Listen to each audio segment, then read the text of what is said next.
Ini adalah mekanisme, ini tidak kurang lebih tadi sama Bapak Ibu, mekanisme bagaimana ketika sebagai penguji, penyelenggara uji dan peserta uji ya. Jadi ketika sebagai penguji harus ditetapkan dalam SK sebagai tim, kemudian menyiapkan materi uji, instrumen penilaian, memberikan konsultasi kepada peserta, kemudian menguji dan menentukan kelulusan, membuat laporan uji dan pemutakhiran instrumen. Nah, kalau dari penyelenggara diverifikasi. Jadi nanti penyelenggara verifikasi dulu Bapak Ibu calon peserta ujinya. Ya, apakah memenuhi persyaratan ya, apakah memang sudah saatnya misalnya dia akan naik jenjang ya. Ini diverifikasi oleh penyelenggara uji. Kemudian menetapkan peserta uji, tim penguji, tim pelaksana, admin mini ukom, tempat dan waktu uji. Ini yang ditetapkan, ini yang akan disampaikan di dalam permohonan untuk mendapatkan rekomendasi. Kemudian mengorganisasikan pelaksanaan uji, membuat BAP. Nah, BAP ini mendapatkan laporan dari penguji. Nah, laporannya ada berapa peserta yang lulus, berapa yang tidak lulus, kemudian kendala-kendala yang dihadapi ketika proses uji kompetensi. Nah, kemudian membuat BAP sekaligus nanti memohon untuk permohonan untuk mendapatkan nomor sertifikat ke Kementerian Kesehatan. Setelah mendapatkan nomor sertifikat, maka mencetak nomor sertifikat kompetensi ya.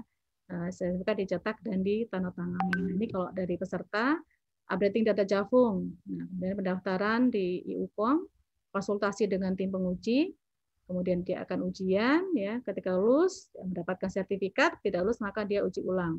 Uji ulang pertama, maka lulus maka mendapatkan sertifikat. Tidak lulus lagi, dia uji ulang yang kedua. Ya. Ketika lulus dapat sertifikat, ketika lulus maka dia perlu peningkatan kemampuan. Jadi tadi hampir sama Ibu proposal. Jadi tadi proposal uji kompetensi tadi ya. Proposal uji kompetensi ini tadi yang disampaikan ke Puskat Mutu untuk mendapatkan rekomendasi. Jadi di sini ada disampaikan peserta uji, peserta uji, dan waktu, tempat, materi, metode, ada tim penguji, peserta uji, fasilitas dan lain. Kemudian apakah penyelenggaraan dilakukan di satu atau beberapa tempat dan waktu. Jadi ada jadwalnya Bapak Ibu di dalam proposal, jadwal pelaksanaan uji kompetensi. Nah, ini verifikasi calon peserta tadi yang saya sampaikan tadi bahwa memang dari misalnya Puskesmas akan mengusulkan ya untuk calon peserta, maka kita akan melakukan verifikasi ya. Verifikasi ya. Kemudian disampaikan ke Unit Pembina dan ke Puskat Mutu.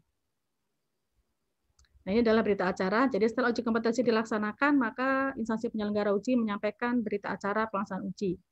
Nah, sekaligus nanti ada namanya surat permohonan untuk mendapatkan nomor sertifikat. Ya, ada PAP. PAP ini disampaikan ya, disampaikan ke Puskat Mutu. Kemudian kita verifikasi ya, kita verifikasi apakah sudah sesuai. Kemudian kami proses untuk nomor sertifikat. Jadi akan diproses oleh Puskat Mutu untuk nomor sertifikat. Nah, kemudian akan diberikan nomor sertifikat kepada instansi penyelenggara uji, ya, kemudian dicetak dan ditandatangani, sertifikat diberikan kepada pejabat fungsional. Jadi dalam berita ini nanti ada BAP dan laporan uji kompetensi. Ya. Ini adalah contoh pengorganisasian waktu penyelenggaraan uji kompetensi. Jadi memang harus dirancang Bapak Ibu untuk dalam 1 tahun karena prosesnya mulai dari verifikasi ya, verifikasi untuk calon peserta, kemudian saya mendapatkan rekomendasi ya, sehingga perlu diorganisasikan dengan baik. Karena kalau misalnya beberapa kali terjadi terlalu mepet pelaksanaan ujinya. Jadi pelaksanaan ujinya itu terlalu mepet dengan periode kenaikan pangkat. Jadi kita rancang supaya tidak terlalu mepet dengan periode kenaikan pangkat. Jadi tidak akan menghambat bagi para javung yang akan misalnya naik jenjang. Ya, seperti ini bagaimana pengorganisasiannya. Mulai dari verifikasi instansi pengguna ya, ini di bulan April ya, April tahun sebelumnya Bapak Ibu ya. Kemudian ini adalah untuk kenaikan pangkat di April 2019 ya. Ini bagaimana 2018 sudah mulai dirancang, mulai diorganisasikan penyelenggaraan ujinya. Kemudian uji kompetensinya dilaksanakan di Juli sampai Agustus ya. Sehingga kalau sudah dilaksanakan di Agustus ya, kemudian nanti di bulan September itu sudah mendapatkan sertifikat kompetensi ya. Jadi ketika untuk kenaikan pangkat April itu tidak masalah karena Serkom sudah dipegang oleh peserta uji. Ini adalah contoh SK, ini adalah SK di Rumah Sakit Hasan Sadikin ya. Pembentukan tim penguji dan tim pelaksana. Untuk SK ini di Hasan Sadikin jadi satu SK Bapak Ibu. Ada SK tim penguji, SK tim pelaksana. Namun ada beberapa yang instansi penyelenggara lain SK tim penguji tersendiri, SK tim pelaksana sendiri. Jadi ada 2 SK, itu tidak masalah. Jadi bisa digabung dalam satu SK atau bisa dipisah antara SK tim penguji dan SK tim pelaksana. Ini adalah BAP yang tadi kami sampaikan. Ada BAP. Di dalam BAP ini nanti laporan dari penguji. Karena di sini akan disampaikan oleh penguji peserta-peserta yang lulus ya, dan peserta yang tidak lulus.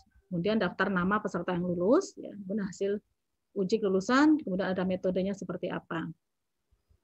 Ini adalah contoh dokumentasi pelaksanaan uji kompetensi portofolio ya.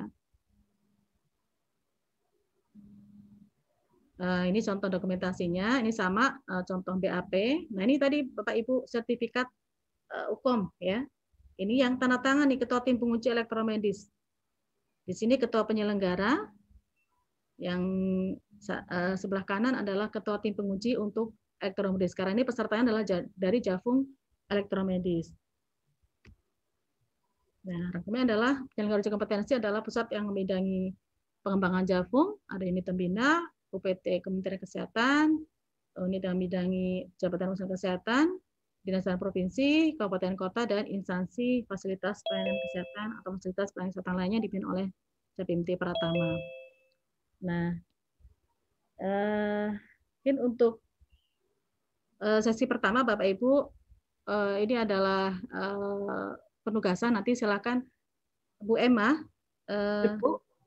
ada mau diskusi atau kita langsung ke ada nanti pembagian kelompok. Nanti akan peserta dibagi Bu Emma, izin nanti dalam 3 kelompok breakout room, dan nanti setiap kelompok mendiskusikan tentang peran penyelenggara, peserta dan penguji, kemudian mekanisme uji kompetensi, kemudian persiapan SDM ya, persiapan termasuk SDM, sarana prasarana, anggaran, bahan-bahan diperlukan untuk uji kompetensi. Nah, kemudian hasil diskusi kelompok dipresentasikan dalam kelas gabung. Demikian Bu Emma dan Bapak Ibu semuanya yang kami sampaikan terkait dengan materi pengorganisasian uji kompetensi Jabatan Fungsional Kesehatan.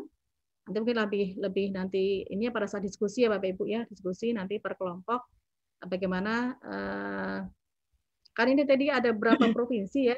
Sebenarnya ya Bu, kalau memungkinkan Bu di breakout room nanti 3 kelompok, kelompoknya nanti kami bagi karena jumlah pesertanya dari tiap provinsi itu beda-beda.